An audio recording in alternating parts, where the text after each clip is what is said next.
एक गांव में धनीचंद नाम का एक व्यापारी रहता था। उसकी गिनती शहर के अमीर व्यापारियों में होती थी, लेकिन अब वह केवल नाम का सेठ रह गया था। उसका बिजनेस बंद होने की कगार पर आ गया था। बिजनेस में हुए घाटे की वजह से उस पर लोगों का बहुत ज्यादा कर्जा पड़ गया था।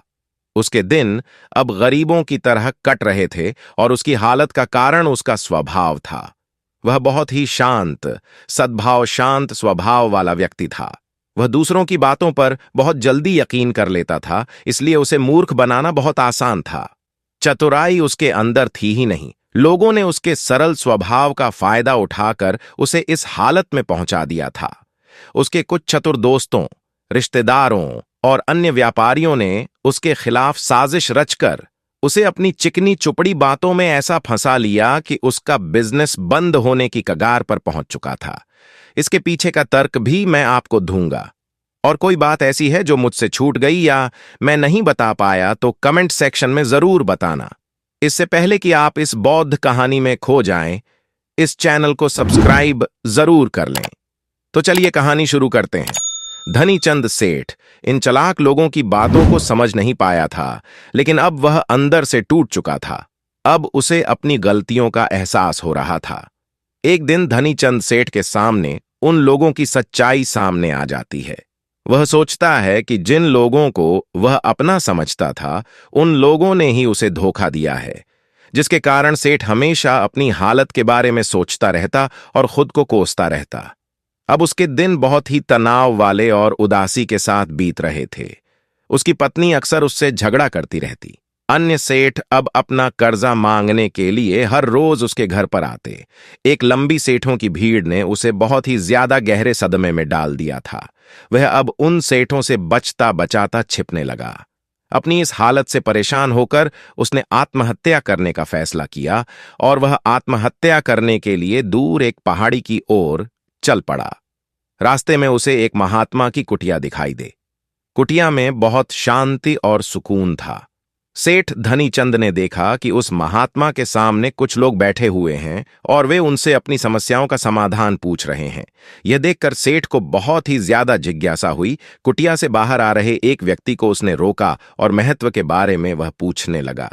उस व्यक्ति ने सेठ धनीचंद की ओर देखा और कहा कि वह महात्मा आसपास के सभी गांवों, कस्बों और शहरों में बहुत ही ज्यादा प्रसिद्ध है। वह बहुत ही अधिक बुद्धिमान है। वह लोगों की बड़ी बड़ी समस्याओं को चंद मिनटों में सुलझा देते हैं। वह लोगों के मन की बात जानने और उनके झूठ को पकड़ने में माहिर है, क्योंकि उन्होंने मानव स्वभाव के बारे में गहराई से अध्ययन किया है और इसे समझने में उन्होंने महारत हासिल की है। वह किसी को भी अपनी बात पर सहमत करने के लिए चुटकियों में सहमत कर लेते हैं, इसलिए उन्हें चतुर बाबा के नाम से भी जाना जाता है। वह व्यक्ति सेठ धनीचंद की ओर देखकर कहता है, अगर आपको भी कोई समस्या है तो आप उनसे समाधान पूछ सकते हैं। यह कहकर वह व्यक्ति वहां से चला जाता है। इसके बाद वह सेठ चुपचाप लोगों की भीड़ में बैठ गया और अपनी बारी आने का इंतजार करने लगा। भीड़ को खत्म होने में शाम हो गई। अब सेठ की बारी थी। उसने महात्मा को प्रणाम किया और दुखी मन से अपनी सारी घटना के बारे में बता दिया। वह महात्मा सेठ की बातों को बहुत ध्यानपूर्वक सुन रहे थे और फिर शांत स्वर में उत्तर दिया, इंसान को इतना शरीफ नहीं होना चाहिए कि वह हर किसी की बातों पर विश्वास कर ले और जो लोग कहे वहीं करना शुरू कर दें। हर व्यक्ति के अंदर इतनी समझ और चतुराई का होना बहुत जरूरी है, इसलिए नहीं कि वह दूसरों का फायदा उठा सके या उन्हें बेवकूफ बना सके, ताकि वह खुद को दूसरे चतुर लोगों की चालों से बचा सके, खुद को नुकसान से बचा सके और दूसरे जरूरतमंद लोगों की मदद कर सके। इतनी बातें कहने के बाद महात्मा अब कहते हैं कि अब मैं आपको समझाऊंगा कि आप लोगों से जो चाहते हैं वह कैसे प्राप्त कर सकते हैं। तुम्हें कुछ ऐसे तरीके सिखाऊंगा जिनका उपयोग तुम लोगों और परिस्थितियों को नियंत्रित करने के लिए कर सकते हो। इसके अलावा तुम्हें यह भी पता चल जाएगा कि धोखेबाज लोगों को कैसे पहचानें और उनसे खुद को कैसे बचाएं। एक साधारण व्यक्ति कैसे समझदार व्यक्ति बन सकता है। ध्यान रहे, जो मैं यहां तुम्हें सिखाने वाला हूं उसका इस्तेमाल किसी गलत काम के लिए नहीं करना, लेकिन अपनी और दूसरों की सुरक्षा के लिए बस मेरी बातों को ध्यान से सुनो। हम जिस दुनिया में रहते हैं वहां आपको कुछ लोग चतुर मिलेंगे जो अपनी आजीविका चलाने के लिए भोले भाले लोगों का इस्तेमाल करते हैं। अब आप इन लोगों को कैसे पहचानते हैं? जो अधिक बातें समझते हैं। आपको उन लोगों पर ध्यान देना चाहिए क्योंकि ये लोग विश्वास की कमी को पूरा करने के लिए बहुत सारे शब्दों का उपयोग करते हैं। आपको उन पर ध्यान देने की कोई आवश्यकता नहीं है क्योंकि वे अपने झूठ की वजह से आपको बेवकूफ बनाने की कोशिश करते हैं। जो लोग एक ही बात को बार बार कहते हैं वह झूठे हो सकते हैं। ऐसे लोगों के कई उदाहरण हैं ताकि आप उनकी चिकनी चुपड़ी बातों पर भरोसा कर सके। जिस व्यक्ति से आप बात कर रहे हैं उसे जानने का असली तरीका यह है कि आपको वह जो कुछ भी कहते हैं उसे एक बार दोबारा अवश्य सुने। जिस तरह से वे अपनी कहानी सुनाते हैं उससे आपको पता चल जाएगा कि वह सही है या नहीं। दूसरी बात, यदि आप किसी ऐसे व्यक्ति को जानते हैं जो दूसरों से झूठ बोलता है तो आप उस पर कभी भी भरोसा न करें क्योंकि जो व्यक्ति दूसरों से झूठ बोलता है वह निश्चित रूप से आपसे भी झूठ ही बोलेगा। साथ ही आपको ऐसे लोगों से सावधान रहना चाहिए जो दावा करते हैं कि उनके पास पहले बहुत पैसा था जो अब डूब गया है, जिससे पता चलता है कि जिससे आप बात कर रहे हैं वह झूठ बोल रहा है। हां, ऐसा हो सकता है कि एक बार उसके पास पैसा था लेकिन अब वह है दिवालिया हो चुका है। बुद्धिमानी इसी में है कि ऐसे व्यक्ति को कभी भी पैसों से समझौता नहीं करना चाहिए। जो व्यक्ति खुद के पैसे को संभालने में कमजोर हो सकता है उस व्यक्ति से सलाह लेना बुद्धिमानी नहीं है। आपको ऐसे अयोग्य लोगों से भी सावधान रहने की आवश्यकता है क्योंकि अगर कोई व्यक्ति महत्वपूर्ण चीजों की देखभाल करने में सक्षम नहीं है तो ऐसे लोग अपने बिजनेस या काम को संभाल नहीं सकते हैं। एक समझदार व्यक्ति अपनी जरूरी समस्याओं पर अधिक ध्यान देता है, बेकार की चीजों पर नहीं। एक और वह व्यक्ति जो हमेशा अपनी बात दोहराता है और बार बार कसम खाता है वह व्यक्ति झूठा होता है, इसलिए ऐसे व्यक्तियों पर भी कभी भरोसा नहीं करना चाहिए। दूसरी ओर अगर आप चाहते हैं कि कोई व्यक्ति आपके साथ अच्छा व्यवहार करे तो आपको हमेशा अपनी इच्छा के अनुरूप परिणाम मिलेंगे, जो कि गलत है। आपको हमेशा एक बात याद रखनी चाहिए कि लोग वही चाहते हैं जो उन्हें कभी नहीं मिल सकता।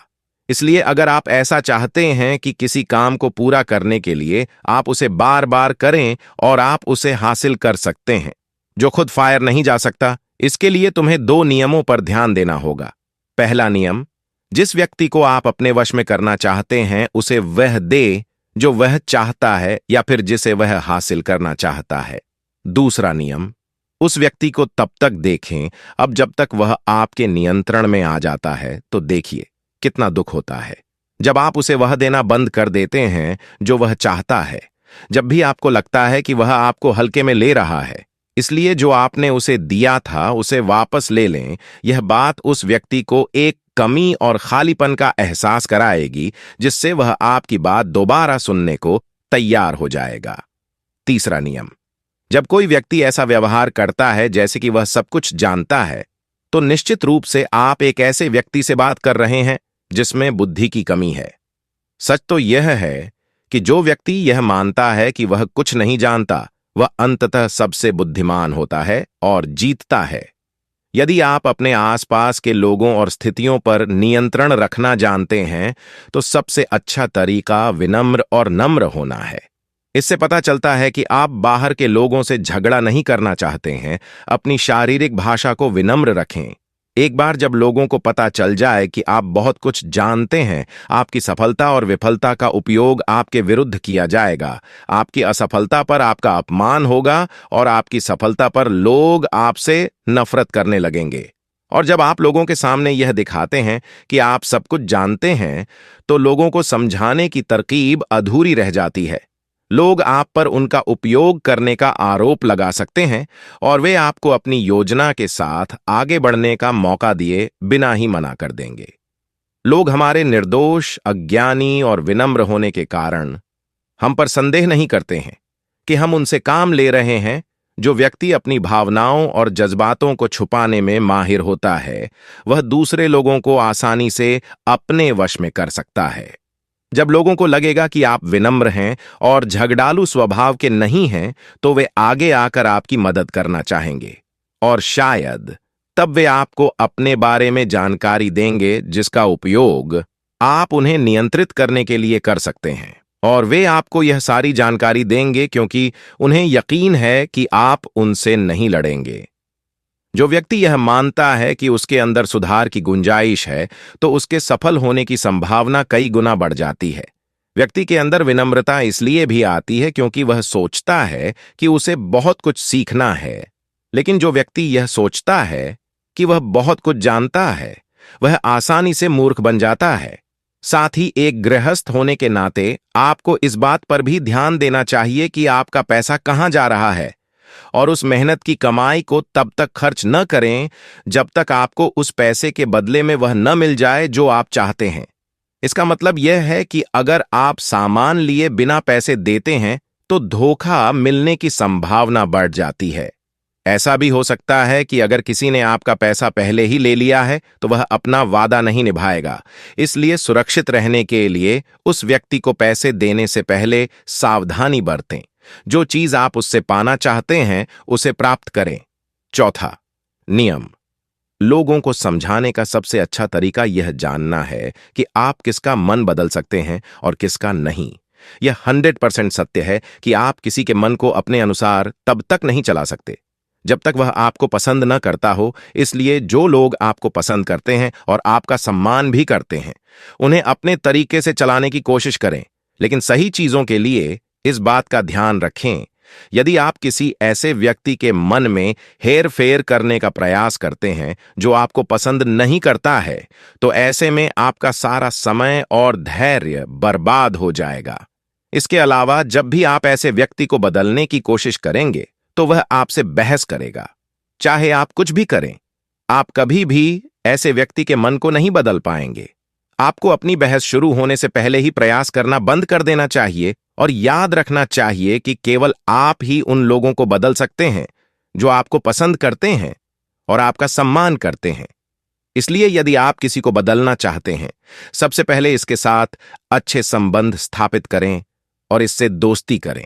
इतना कहकर महात्मा कुछ देर रुके और फिर आगे कहने लगे, अब मैं तुम्हें कुछ ऐसी तरकीबें बताऊंगा जिनका प्रयोग करके चतुर और धोखेबाज लोग दूसरों को मूर्ख बनाते हैं और उनका गलत इस्तेमाल करते हैं। पहला तरीका, जब किसी चतुर व्यक्ति को अपना काम निकालना होता है तो वह अपने इरादे पूरी तरह छिपाकर रखता है। अर्थात वह झूठ बोलता है, सबसे महत्वपूर्ण बात छिपाता है और केवल उतना ही कहता है जितना वह चाहता है।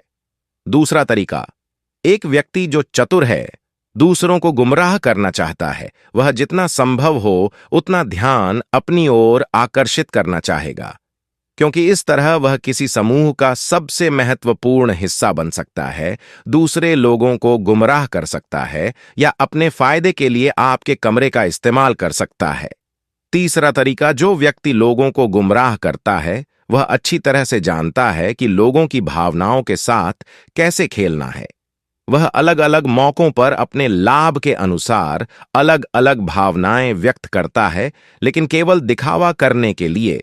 कभी कभी वह बहुत क्रोधित होगा, कभी कभी वह बहुत विनम्र होगा, कभी कभी वह बहुत मिलनसार होगा और कभी कभी वह बहुत उदास रहेगा। जिस व्यक्ति से उसका काम निकलेगा वह उसके साथ वैसा ही व्यवहार करना शुरू कर देता है। चौथा तरीका, धोखेबाज व्यक्ति सिर्फ अपने लिए सभी की सहानुभूति पाने की कोशिश करता है। सभी उसे सबसे गरीब समझते हैं। उसे इस बात से कोई फर्क नहीं पड़ता कि आपकी समस्या कितनी बड़ी है। आपको हमेशा यह महसूस कराएगा कि उसकी समस्या आपसे बड़ी है।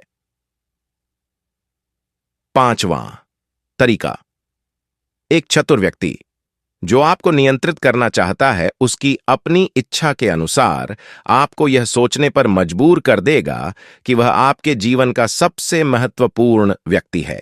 आप इसके बिना काम नहीं कर सकते, लेकिन वास्तव में ऐसा नहीं होता है। वह आपको सिर्फ यह आश्वासन देता है कि आप उसके बिना जीवन की कल्पना नहीं कर सकते हैं। इस तरह जितना अधिक आप उन पर निर्भर होते जाते हैं उतना ही अधिक उनका आप पर नियंत्रण बढ़ता जाता है और वे आपसे अपना काम करवा लेते हैं। छठा तरीका, एक चतुर व्यक्ति हमेशा यह कोशिश करता है कि किसी भी बड़े काम का श्रेय हमेशा उसे ही मिले। तारीफ तो उसकी ही होनी चाहिए, चाहे कोई कुछ भी करे। लेकिन तालियां सिर्फ उसके लिए हैं। इसलिए वे ज्यादा से ज्यादा लोगों का ध्यान अपनी ओर आकर्षित करना चाहते हैं। अधिक से अधिक लोगों को अपने साथ जोड़ने के लिए चतुर लोग अक्सर सबसे कठिन काम दूसरों को सौंप देते हैं और आसान काम अपने पास रख लेते हैं, लेकिन सारे काम का श्रेय खुद लेने की कोशिश करते हैं। 7वां तरीका, एक धोखेबाज आपका सबसे अच्छा दोस्त होने का दिखावा करेगा। वह दिखाएगा कि आपका उससे बेहतर दोस्त नहीं हो सकता। इस तरह से आपके सभी रहस्य जानने की कोशिश करेगा और गलत पर समय वह उनका उपयोग आपके खिलाफ करेगा। इसलिए अपने रहस्य बताने से पहले 10 बार सोचें, क्योंकि दुनिया में सबसे खतरनाक चीज एक धोखेबाज दोस्त है। इसलिए यह पहचानना सीखें कि कौन दोस्त है और कौन नहीं। चतुर व्यक्ति को फायदा होने वाला है, तो ये थे वो तरीके जिनसे आप लोगों को अपनी बात मनवाने के लिए इस्तेमाल कर सकते हैं और चतुर और धोखेबाज की पहचान कर सकते हैं। इन तरीकों का पालन करके आप उन सभी लोगों से बच सकते हैं। धनीचंद सेठ को सभी प्रश्नों के उत्तर मिल गए। उन्होंने महात्मा को उनके बहुमूल्य जानकारी देने के लिए धन्यवाद प्रकट किया और अपने घर वापस लौट आए। इसके बाद धनीचंद सेठ ने बहुत मेहनत की और इस कहानी में बताए गए नियमों का पालन किया। इसके बाद वह फिर से एक अच्छा व्यापारी बन गया। दोस्तों, उम्मीद करता हूं इस कहानी से आपको बहुत कुछ सीखने को मिला होगा। धन्यवाद।